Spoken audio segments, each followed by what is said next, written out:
buenas a todos, gente, ¿qué tal? ¿Cómo estáis? Bienvenidos de nuevo a Frozen Frame, el podcast en el que aquí un servidor, Rafa Rodríguez, se pone a hablar con gente del mundillo del cine, de la industria. Hoy nos toca hablar con Adrián Massanet, es el invitado de hoy, es crítico, escritor, integrante del podcast Viajeros de la Noche, junto a Carlos J. Eguren, David García Miño y Juanjo Martínez. ¿Qué tal? ¿Cómo estás, Adri? ¿Cómo vas? ¿Cómo estás, Rafa? Aquí muy bien, ya ves, como siempre.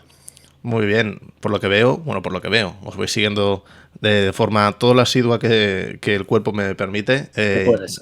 Ya lleváis 3 temporadas, 50 programas con Viajeros de la Noche. Hostia, esto se dice muy rápido, ¿eh? No está mal. Sí, a veces uno piensa bueno, que las cosas suceden por casualidad, pero pienso que también el fruto del trabajo, de la confianza entre los compañeros, de pasarlo bien, Mm, porque muchos podcasts no duran ni siquiera 10 episodios, entre los egos y las envidias y las tonterías, pero fíjate, exacto. al final llevamos 50 programas y yo creo que vamos a hacer unos cuantos más. Muy bien, pues me alegro mucho que cumpláis muchos más. Muchas gracias. Tú como Carlos, David y Juanjo estás también en Twitter de forma muy activa y eres una auténtica enciclopedia de cine. Siempre tienes algo que decir Bueno, sobre las pelis que vas viendo o las pelis que están un poco así de temporada. Así que creo que la primera pregunta va perfecta. ¿Qué 3 ingredientes o qué 3 ideas, conceptos crees que tiene que tener una buena peli para ser una gran peli? es una pregunta eh, fácil y difícil al mismo tiempo, ¿no? Porque parece que vamos a sentar cátedra, pero vea, No, no, la la idea sentamos. es charleta. Sí, la sentamos, no, a ver, pienso que la gran mayoría de la gente, porque le da la gana, ¿Mm? ve películas, pues, los fines de semana, pues, va al cine y dice: "Vamos a ver qué hacemos este fin de semana", ¿no? Vamos al cine a pasarlo bien y y ya está, ¿no? Y poco más le piden al cine, ¿no? Yo creo que al ¿Mm? cine se le puede pedir bastante más, igual que se le puede pedir bastante más a la literatura, o a la música. Si solamente le pides divertirte o pasar un buen rato, pues lo puedes hacer perfectamente, nadie te obliga a hacer otra cosa. Ujú. Pero si eres capaz de exigir más, sí, quizá al cine, por ejemplo, que ya que estamos con el cine ahora mismo, podríamos exigirle, para empezar, que los personajes estén vivos. Mm, Porque el cine va de las personas, no ya. va de las sillas, ni va del tiempo, ni va de las ventanas, ni de las naranjas, ni, ya me entiendes, ¿no? Ujú. Va de la gente, ¿no? Y eso es bastante más complicado de lo que parece, porque al final todas las películas, pues sí, va de gente hablando, haciendo cosas, o va de gente pasándolo bien o pasándolo mal, lo que tú quieras, pero muy pocas veces vemos personas de verdad delante de la pantalla, ¿no? O Mm, sea, dentro de la pantalla. Em, y eso sería quizá el primer punto, ¿no? O sea, que los personajes no sean solamente atrechos, ¿no? No sean solamente, pues bueno, pues el malo, el bueno, la chica, el feo, el guapo, no sé. No, no, ujú. sino que sean. Porque la ficción te brinda eso. Una buena ficción te brinda que los personajes, alguno diría por esa magia del cine, o esa alquimia, llámalo como quieras, pero que los personajes tengan esa entidad, que sean tan reales como la vida, o más reales todavía que la vida misma, porque la Ujú. ficción es ese espejo en el que nos miramos y en el que vemos que, ostras, esta persona que estoy viendo delante de la pantalla, o sea, dentro de mi televisor, dentro de la pantalla de cine, parece que tiene más encarnadura que gente que conozco, ¿no? Y esas Mm, cosas que te ofrece la ficción, ¿no? Eso, para empezar, sería un buen punto de partida. Luego, que el director tenga un estilo. Y esto, podríamos estar aquí, Rafa, hablando durante 3 horas. Eso del estilo de un director o de la mirada del director, el mm. estilo, bueno, eso es muy, muy largo de hablar y, bueno, y daría para un debate larguísimo e interminable, por Pero otra bueno, parte. se te entiende, ¿eh? Claro, pero bueno, el estilo, pues, em, para resumir, que el director no solo tenga algo que contar, evidentemente, aunque muchos directores no te cuentan nada necesariamente, ¿eh? Ni que no Ujú. se le haya contado antes, Mm, sino que tenga una forma diferente de hacer las cosas, una forma que sea única, suya, personal, de hacer las cosas, ¿no? Ahora mismo está George Miller en cartelera con Furiosa, ujú, la quinta de Mad Max, ¿no? Mad Max es un mundo que le pertenece a George Miller y es ujú. un estilo de hacer ficción que le pertenece a él y solo a él. Y luego ya se pueden comentar 1000 cosas, las que tú quieras, pero al final te quedas con eso, ¿no? Que el estilo del director tenga una personalidad propia, ¿no? Y eso es mucho, mucho más difícil de lo que parece, porque la gran mayoría de los directores, pues, hacen lo de siempre, pues gente hablando, plano general, un Mm, traveling, o lo que sea, lo que se les ocurra, ¿no? Pero muy pocos tienen un mundo propio, ¿no? Y ese es el mundo propio, es el que yo quizá le pediría también al cine. mm. Y para terminar con tus 3 preguntas, seguramente el cine debería aspirar a tener esa densidad de la que goza la gran literatura. O Mm, sea, que no sea solamente un divertimento o no sea solamente bueno, pues una experiencia más o menos satisfactoria, sino que tenga una densidad conceptual. Y por conceptual me refiero a conceptos puros, ya sea de ideas sobre el mundo, sobre la humanidad. O sea, realmente una ficción o una de la clase que sea, una narración de la clase que sea, es un juicio mm, sobre el ser humano, ¿no? Es una especie de como de radiografía que te dice, vamos a ver, en qué estado estamos, quiénes somos, a dónde vamos. Y eso te lo puede conseguir la gran literatura y pienso que te lo puede conseguir el gran cine, ¿no? O sea, por mm, ejemplo, una película reciente como Civil War, la excelente película de Alex Garland, o la que tú quieras, digo esa porque se estrenó hace pocos meses, te habla de eso, ¿no? De cuestiones que son bastante más complejas que simplemente una experiencia, ¿no? O sea, ya. realmente ir al fondo de las cosas y no tanto dar respuestas, pero sí hacer las preguntas adecuadas, ¿no? Y a ver, ¿cómo te lo digo? Pues ser un problema. O sea, realmente las grandes narraciones son un problema para ti. Ahora yo qué hago con esto, ¿no? Porque si eres un espectador inocente, pues bueno, pues vas al cine, sales y ya está, ¿no? Pero si eres un espectador que te están inquiriendo Ujú. y te están dando un problema, te están diciendo, tienes un problema, y sales del cine y sigues con ese problema, ¿no? Y a ver qué haces con ese problema. Y yo creo que eso debería ser quizá el condicionante de todo gran cine. Mm. Pues me parece que has dado tres puntos muy, muy importantes, porque el primero, en cuanto a los personajes y su verosimilitud, es, es algo que creo que todo el mundo está muy de acuerdo, pero no es tan sencillo. Hay muchas Mm. veces que a lo mejor ves, yo qué sé, sobre todo con el cine más fantasioso, a lo mejor creo que se peca demasiado en algunos momentos, depende qué ejemplos, ¿eh? Pero por ejemplo me viene Avatar a la cabeza, la película, la saga de James Cameron, que más allá de que algunos de sus personajes son 100% inventados, es fantasía pura, son una cosa tan arquetípica y tan esquemática que no te los puedes creer. Tú sabes que esos personajes no pueden ser así, de básicos y de zafios y de burdos. Pero, pero se da. Y en cambio cuando das al contrario, con un personaje, como decías tú, elaborado, que tiene diferentes capas, que es rico, que tiene matices, como por ejemplo podría ser el cine de los hermanos Cohen, que para mí son el ejemplo perfecto de estos directores que pueden hacer unos personajes realmente ricos que van más allá de la película. Todo el mundo se acuerda del Nota. Es imposible que hayas visto el Gran Lebowski y solo te acuerdes de la película. Te acuerdas del Nota, te acuerdas de Jesús, te acuerdas de los personajes, porque son lo que hace que brille la película. Entonces, estoy 100% de acuerdo y creo que va a ser como de las primeras respuestas que me va a dar todo el mundo, porque los personajes tienen que estar ahí para sentir esa conexión.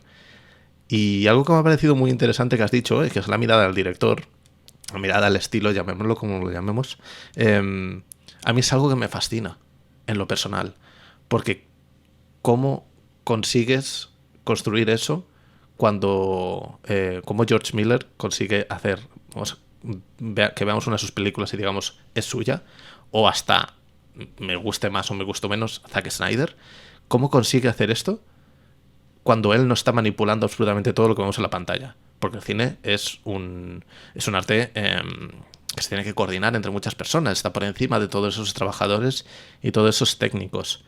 El nivel de precisión que tiene que tener esa persona en la cabeza y lo bien que tiene que explicarse y lo bien rodeado que tiene que estar me parece completamente fascinante. Fascinante. Hombre, a ver, el coordinador es el director, ¿no? Ujú. Al final, hasta la última línea de diálogo, aunque no la haya escrito el director, tú se la vas a achacar al director. Ujú. Y aunque el corte de montaje, tú no lo sabes quizá, pero Ya. porque no ha trascendido, no sea tal secuencia la que quería el director, vas a pensar que es el director, Ujú. ¿sabes? O sea, eso es así, ¿no? En ese sentido, bueno, no estoy muy de acuerdo contigo en lo que decías de Avatar, pero no pasa nada. Aquí tampoco es cuestión de estar de acuerdo en todo. Pero, por ejemplo, los Cohen, ¿no? Los Cohen son unos directores que lo tienen todo pensado hasta el milímetro antes de empezar. Ujú. Pero es un tipo de director. Hay otros directores que van trabajando y el proceso del rodaje y del montaje van extrayendo, van encontrando quizá lo que pretendían encontrar, ¿sabes? O sea, los Coen tienen todo pensado antes de empezar, cualquier plano de cualquier secuencia, cualquier corte, meses antes ya tienen el guión hecho, Ujú. el guión técnico. Y luego van al rodaje y la gente dice, o sea, lo tenéis todo pensado hace meses, no hay ningún tipo, o sea, realmente es meritorio también porque, hablando por ejemplo del Gran Lebowski, porque no existe la menor improvisación con los Coen, Ujú. nunca. O sea, es así y punto. Y a lo mejor el actor le apetece hacer. No, no. Tiene que ser tal como hemos pactado tú y yo, porque si no, no salimos. Son muy programáticos, son Mm. muy cuadriculados. Y sin embargo, tú no percibes eso en la pantalla. Tú percibes que hay toda una gran. Bueno, depende de la película, ¿no? Pero no todas las Ujú. películas de los Coen son redondas, pero cuando Ujú. son redondas dices, joder, esto tiene una vida espectacular, el Gran Lebowski, por ejemplo. Ujú. Nadie se puede pensar que Walter sea un personaje que no esté vivo. Walter Sobchak es un personaje totalmente vivo que dice, chicos, o sea, me puedo ir a cualquier bar de Texas de gente reaccionaria con sus rifles y eres uno de ellos. O Tal sea, cual, no tal eres cual. tal cual, ¿no? Y da miedo, ¿no? Y este Mm. tío, aparte da mucha pena, ¿no? Es un pobre hombre. ¿Vale? Es patético, ¿no? Todos los Ujú. personajes de los Coen son patéticos, en realidad, casi todos. O sea, cada director es un mundo, ¿no? Y los Coen, por ejemplo, tienen ese mundo suyo particular de gente idiota y de mundos que, bueno, que a ellos les interesan. Y ellos son los coordinadores totales. Y luego hay directores como Francis Ford Coppola, que por supuesto se rodean siempre que pueden de los mejores y que van en el rodaje, en el ensayo primero, en el rodaje después, en el montaje, van cogiendo de aquí y de allá Mm. ideas, a ver, y para que todo se vaya juntando, ¿no? Por ejemplo, el grito final de Michael Corleone en las escaleras de la ópera de Palermo no fue idea de Coppola, fue idea de Ujú. Walter Merck, Ujú. y Coppola lo coge y nadie va a decir, pues ¿te acuerdas cuando Walter Merck puso el grito Ujú. silencioso? No, no, va a decir, no, Coppola puso aquí, ¿sabes? Porque es un director, ya está, y es lo que hay. Pero sí que es verdad que Coppola genera ese ecosistema en el que eso sucede. Claro, claro. Esa es una palabra, ¿no? Es un ecosistema, ¿no? Es una especie como de ser vivo, ¿no? Y yo más o menos voy, claro, creo las condiciones para que esas cosas sucedan, si no es imposible, ¿no? Ujú. No sé, a mí me gustaría mucho estar en un rodaje de los Coen porque tiene que ser una cosa muy, muy dictatorial, ¿eh? O sea, la Mm. cámara se mueve hasta este punto, no, a lo mejor, no, no, hasta este punto y tú te mueves hasta aquí y te callas. O sea, es que es así realmente también son los actores. Sí, sí, tiene que ser como una impresión de la idea que ellos tienen en la cabeza Y ya y, está. y listo. Y para cerrar también el primer bloque este que estábamos hablando, sobre este cine que habla de la humanidad, a mí me ha venido mucho a la cabeza cuando hablabas de la primera vez que vi Matrix en el cine, de las hermanas Wachowski. El cine que te plantea, ¿no? Preguntas, el cine que te remueve y como decías tú, te genera, te genera problemas, Un problema, claro. te genera preguntas gordas. Yo me acuerdo salir de Matrix y decir, hostia, vivimos Matrix, como decía aquel. La verdad que la peli funcionaba tantísimo y la inmersión, en mi caso, fue tan profunda que me empezó a interesar como todas estas corrientes filosóficas que plantean si la Mm. realidad es la realidad y todo esto. No sé si tú tienes en la cabeza alguna película que te hiciera replantear muchas cosas de tu alrededor, de cómo yo qué sé, cómo te comportas tú con las personas de alrededor. Muchas, muchísimas. Yo me acuerdo ver en cine Los Highway de Mm. David Lynch con 18 años Hostia. y salir del cine y decir, ya no soy inocente, ¿no? Ya no soy virgen, por así decirlo. Ya. Me han destrozado, ¿no? Ahora ya no sé Mm. muy bien quién soy, no sé muy bien si puedo ser otra persona, qué tipo de persona soy, qué tipo de mundo vivo, ¿no? Si las pesadillas o los sueños son reales o no.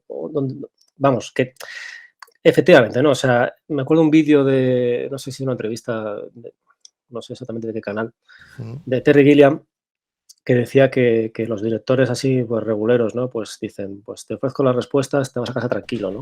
Mm. Tengo las respuestas, ya estoy, qué bien, ¿no? Ya, nada, no pasa nada, ¿no? Y un director valiente, yo qué sé, por ejemplo, David Fincher en El Club de la Lucha, ¿no? Mm. Sales del cine y dices, hostia, ¿ya la qué hago? Mm. Porque las pulsiones de los personajes, el drama del personaje principal o tal situación o tal otra, a mí me plantea cuestiones que son mías y de nadie más, ¿no? Que son universales también, pero ahora mismo son mías. Sí, sí. Recuerdo la escena cuando Brad Pitt, el personaje de Brad Pitt, que no, Tyler Darden, Mm. coge a un chico de una tienda, ¿no? Le pone una pistola en la cabeza, le dice: "Tú has querido quieres esta vida", ¿no? Y: "No, no, yo quería ser no sé qué, no sé cuántos".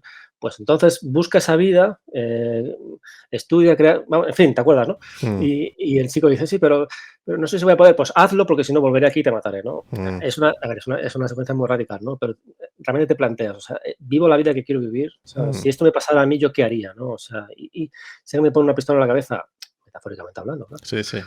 yo diría: "Sí, sí, vamos, estoy buscando lo que yo quería hacer". No, evidentemente no, ¿no? ¿Y cómo lo hago, no? Pues es un problema. Entonces estás jodido. Dices: "Voy al cine para estar jodido". Es una putada, pero así es.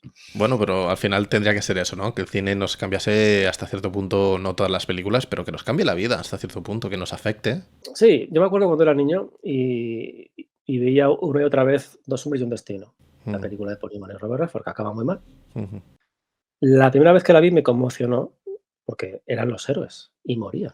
ujú, Y luego la seguí viendo muchas veces, ¿no? Y yo ya sabía cómo acababa y sabía que lo iba a pasar mal y la seguía viendo, ¿no? Y eso tiene que ver con el displacer, ¿no? O sea, decir, bueno, vamos a ver, lo paso mal, pero al fin de cuentas, o sea, me vale para algo, ¿no? Y el displacer muchas veces es incluso más importante que el simple placer de pasarlo bien y ya está. Yo creo que ujú. ahí está un poco la clave.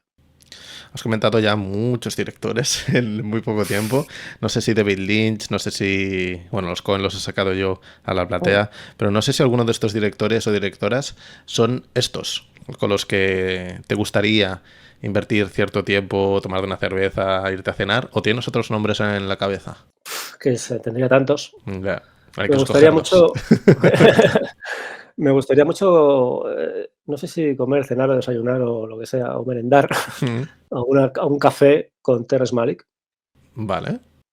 porque como nunca hay, bueno, Mm, como nadie le entrevista, bueno, si le entrevistan no se graba porque él tiene es un tío muy una especie de, hermético.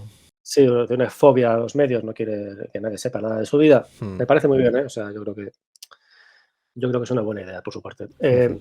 Más que nada para hablar con él y decir: "Pues chico, cuéntame un poco esto, esos 20 años que estuviste sin hacer nada, ¿cómo fue que de repente leíste la novela de James Jones y dijiste: "Voy a hacer la en la roja"? O sea, cosas por el estilo, ¿no? O Ujú. sea, tomarme un café de 1 hora o de 45 minutos con Terrence Malick tiene que ser una experiencia, Mm, 100%. seguro. Y luego, pues, con gente que está quizá, bueno, quizá no, que está muerta, me gustaría mucho tomarme uno de los, creo que él lo llamaba Buñueloni, Mm, un cóctel de los suyos con los Buñuel y que no me cuente nada de cine, ¿sabes? Que me cuente sus vidas, porque la lectura de Mi último suspiro, en la que prácticamente no se habla de cine, ujú. es tan subyugante y tan divertida y tan inolvidable que es para decir: "Tío, cuéntame cualquier anécdota que se te ocurra, nos tomamos aquí algo y eso, tú habla y habla y yo te escucho, tío, porque seguro que me tienes que contar muchas cosas interesantes", ¿no? Que no sean de cine, que sean de lo que sea, de tu infancia, de cuando estabas en Nueva York, de cuando estabas en Mm, México, lo que sea. claro, ya solo su vida tiene que ser bueno, una estructura narrativa loca con un arco de personaje más loco aún, con Totalmente. Yo giros de yo guión. si fuera productor multimillonario diría: "Que alguien haga una serie sobre Mi último suspiro y ya veréis que esto es lo más surrealista que nadie ha hecho jamás", ¿no? Y el cóctel este, ¿sabes en qué consiste? Porque no tenía ni idea yo que existiera No este no lo concepto. sé, es que él era bebedor compulsivo Mm, y yo creo que era una especie, no me acuerdo, creo que era una especie de martini al que él añadía alguna cosa. Un hostia, martini con, no sé muy bien qué le ponía. Bueno, pero vaya, que se lo había inventado él y le había puesto el nombre de Buñueloni, lo explica en el libro. qué bueno. Y estaba súper orgulloso y toda la gente que iba a su casa, pues se lo ponía, ¿no? Y a lo mejor yo qué sé, estaba asqueroso, vete a saber, ¿no? Pero bueno, a él le encantaba porque era suyo, ¿no? Y él decía: "Esto es lo más maravilloso, esto es fantástico". Pues habrá que investigar para ser buenos cinéfilos, hay que Todo, introducirse todo. al 100% en la atmósfera de los cineastas. Es como tomar un ruso blanco, ¿no? Como hace el Nota, ¿no? ¿Qué será Sí, eso, el ruso blanco, tío? un ruso blanco, suena muy Seguro que bien. está seguro que está asqueroso, pero bueno, igual. Hostia, yo a Malik si tuviera 10 minutitos, porque Malik es de estos directores que yo valoro muchísimo a nivel técnico, pero sus películas pues no me acaban de convencer, no es my cup of tea. Y sí que lo cogería por la solapa y le diría: hermano, ¿por qué en El árbol de la vida solo sacaste 5 minutos a Sean Penn? Porque para mí fue el puñal en el corazón. Yo fui a ver El árbol de la vida a una sala de cine porque quería ver a Sean Penn. Y, y vi que no salía Sean Penn, que salía como 5 minutillos. Y eso lo tengo clavado en el corazón, no se lo perdonaré nunca. Eso es una cosa, sí, lo suele hacer bastante, ¿no? O sea, tengo aquí el cartel de la Vaina Roja y creo que, a ver, el quinto que sale aquí es George Clooney y George Clooney en la Vaina Roja Hostia, sale exactamente 10 segundos. O sea, si que ibas a ver la Vaina Roja por George Clooney, sale todavía menos que Sean Penn en El árbol de la vida. madre que lo parió.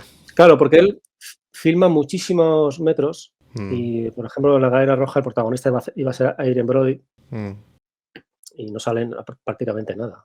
O sea, realmente de una película que haga puede sacar 5 películas distintas, ¿no? Y ahora está montando una desde hace 5 años, la rodó antes de la pandemia y a lo mejor, pues, habrá hecho 8 montajes distintos y al que le guste más. Y luego a lo mejor, si tuviera tiempo o tuviera oportunidad, pues te sacaba otras películas con el mismo material que hacen, rueda 9, 10, 12, 15 horas, ¿no? ujú. Y bueno, no fuiste el único, porque Sean Penn se cogió un buen cabreo cuando vio que salía en la pantalla al principio y al final y su personaje no tenía una entidad, digamos, convencional, porque los Mm. personajes de Terrence Malick no son personajes convencionales, es otro tipo de cine.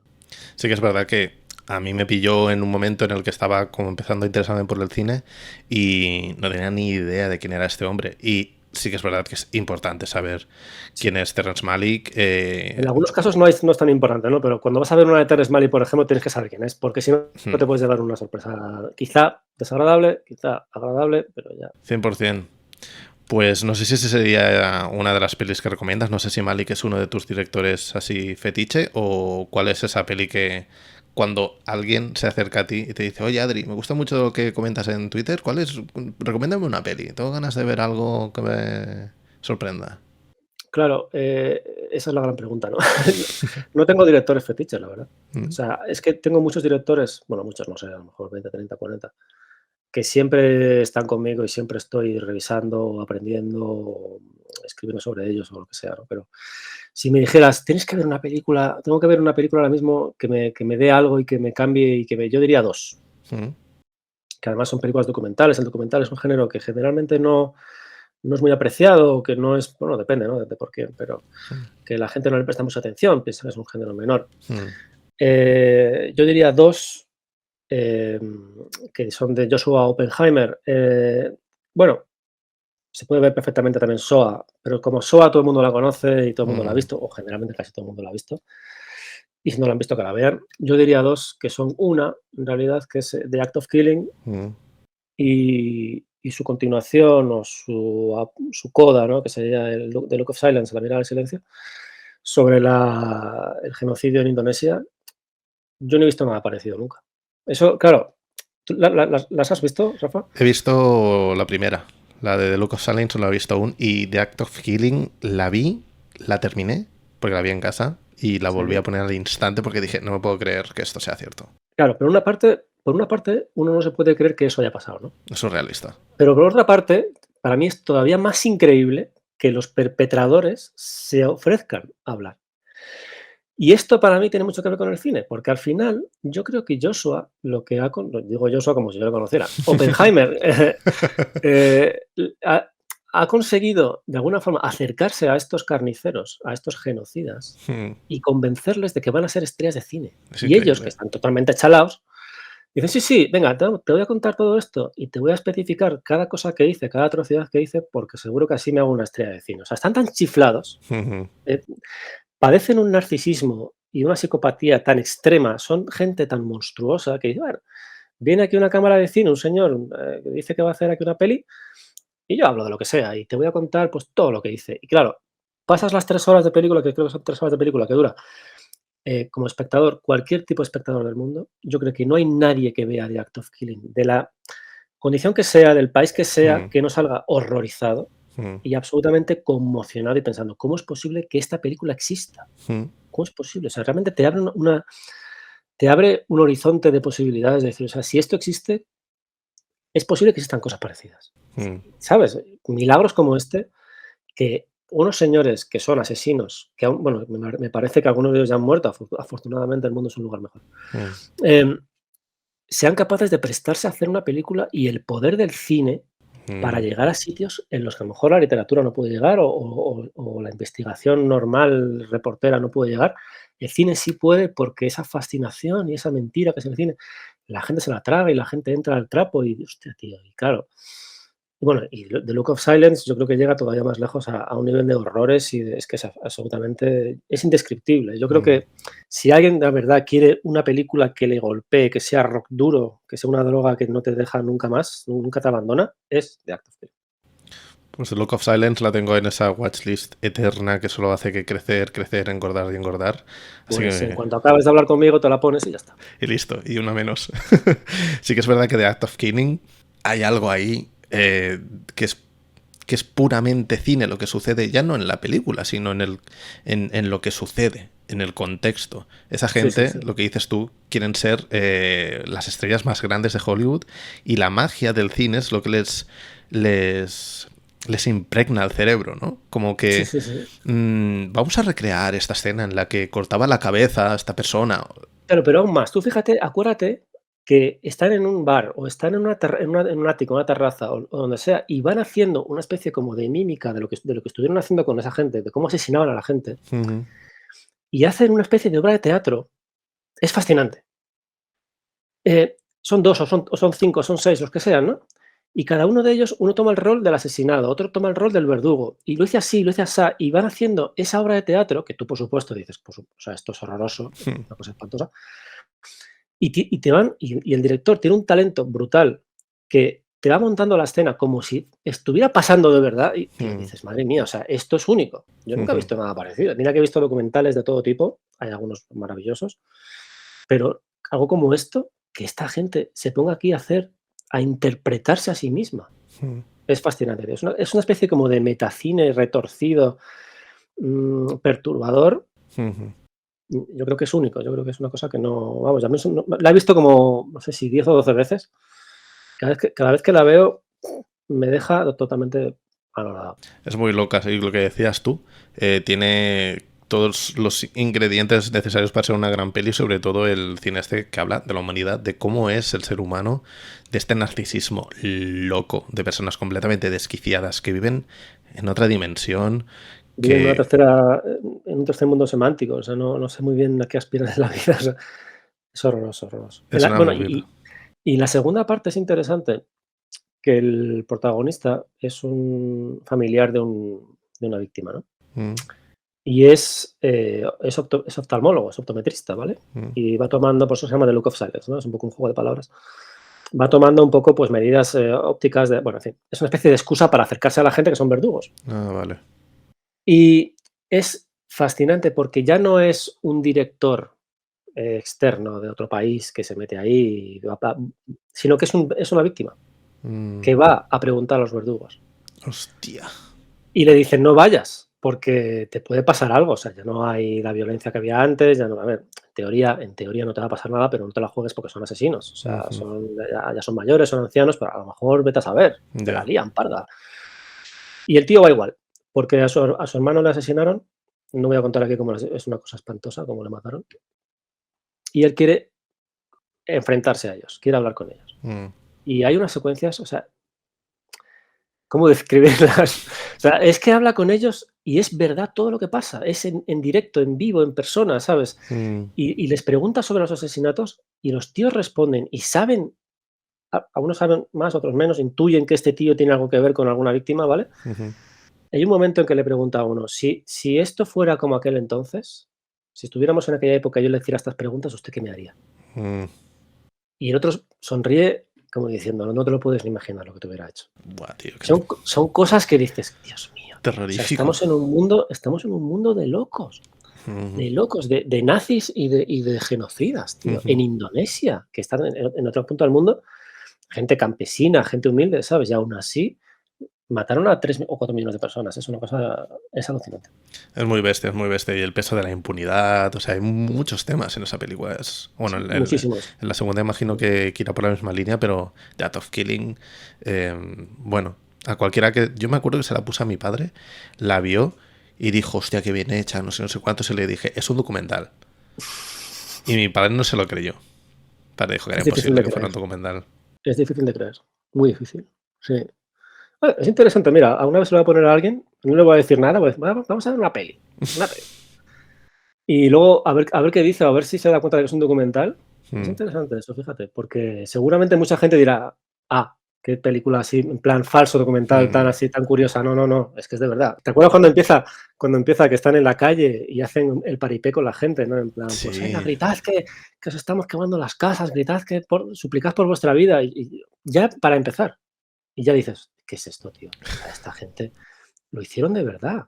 Y por miedo, por el miedo que aún les tienen, les siguen el juego. O sea, es alucinante. es un El circo, es un miedo, el circo. miedo. En fin, con este buen sabor de boca acabamos este episodio con Adrián Massanet. Adri, muchas gracias por estar en el podcast, en el capítulo de hoy. Nada, gracias a ti, hombre. Recordad vosotros que nos seguís en Spotify, iVoox y Google Podcast, que tenemos una cuenta en Twitter de Frozen Frame y que podéis encontrar a Adri en Twitter con @Adrián Massanet. Podéis ver todo lo que tiene en su web sobre libros relacionados con el mundo del cine y evidentemente tenéis que escuchar Viajeros de la Noche si no lo conocéis. Eso es. Muchas gracias a todos por estar ahí. Nos vemos en el siguiente. Que vaya muy bien. Hasta luego. Chao, chao.